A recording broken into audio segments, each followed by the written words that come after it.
என்னுடைய அன்புக்குரியவர்கள் நிறைய பேர் இங்க இருக்கீங்க. நீங்க இருக்கிறப்ப எனக்கு என்ன பயம், எனக்கு பயமே கிடையாது. ஆக்சுவலி உங்களுடைய அன்புதான் என்னை வந்து புஷ் பண்ணிட்டே இருக்குது. நீங்க கொடுக்குற அன்பும் ஆதரவும் இல்ல.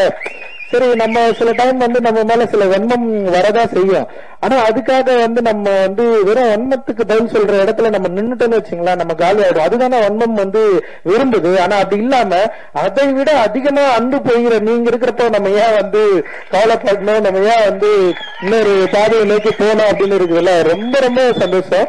ஏன்னா அவ்வளவு பாசம். ஏன்னா எனக்கு தெரியல, ஒரு படைப்பாளிக்கு ஒரு இயக்குனருக்கு ஏன் இவ்வளவு பாசத்தை கொடுக்கணும், ஏன் இவ்வளவு அழணும், இவ்வளவு ஏன் கொண்டாடணும், இவ்வளவு ஒரு ஆதரவை ஏன் கொடுக்கணும். வெறும் வந்து தமிழ்நாட்டுல மட்டும்தான் பரவாயில்ல, ஆந்திராவில வந்து எங்கெல்லாம் படம் ரிலீஸ் ஆயிருக்கோ அங்க எல்லா இடத்துலயும் வந்து ஏன் இவ்வளவு ஆதரவு எனக்கு கொடுக்கணும். படமே ரிலீஸ் ஆகாத மகாராஷ்டிரா, அந்த வந்து நார்த் இந்தியா, டெல்லி, இது எல்லாத்துலயும் ஏன் வந்து நம்மள வந்து இவ்வளவு ஒரு என்ன சொல்றது ஒரு ஆதரவோட நம்மள வந்து தூக்கி பிடிச்சு நம்ம ஏன் இவ்வளவு நம்மள கொண்டாடணும் அப்படின்னா, நான் பேசுற கருத்து தான் அதுல வந்து மிக முதன்மைப்படுது. என்னுடைய ஒர்க் ஆஃப் ஆர்ட் தான் அதுல முதன்மைப்படுது. ஒர்க் வேல்யூ இல்லைன்னா நம்மள யாராவது வேல்யூ பண்ணுவாங்களா?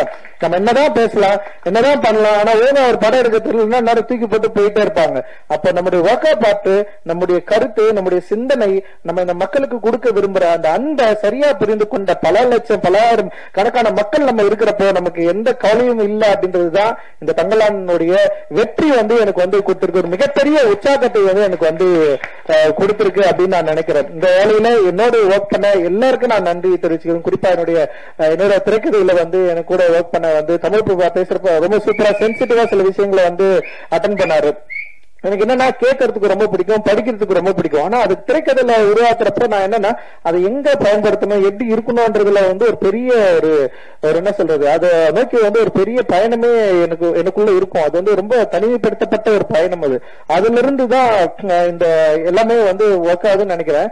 அந்த வேலையை இப்ப என் கூட சேர்ந்து வேலை செஞ்ச தமிழ் பிரபா என்ன சரியா புரிஞ்சுக்கிட்டாரு அப்படின்னு நான் நினைக்கிறேன். அந்த அழகிப்பிறனுடைய அந்த டயலாக்டும் அந்த நாங்க எழுதினதை வந்து அப்படியே ஒரு வார்த்தையை வந்து வேற லெவல்ல மாத்தி கொடுத்தாரு. அது வந்து அவருடைய அந்த டயலாக் டெலிவரி தான் இந்த படத்தை இன்னும் உயிர்ப்பா மாத்திச்சு அப்படின்னு நான் நினைக்கிறேன். அது வந்து பயங்கர ஒரு அவுட்ஸ்டாண்டிங்கான ஒர்க்கா ஒரு இது வந்து என்னன்னா இன்னும் இது வந்து ஒரு ஆய்வாளருக்கு பல காலங்கள் கடந்து இது வந்து ஒரு பெரிய ஒரு பொக்கிஷமா மாறுற அளவுக்கு வந்து இந்த படத்துல இருக்கிற வேலைப்பாடுகள் இருக்கிறத நான் என்னால பார்க்க முடியுது. அண்ட் என் கூட ஒர்க் பண்ண அந்த ஆர்ட் டைரக்டர் எஸ்.எஸ். மூர்த்தியோட ஒர்க் அவரை பயங்கரம் நம்ம செம்ம சூப்பரா ஒர்க் பண்ணி கொடுத்தாரு.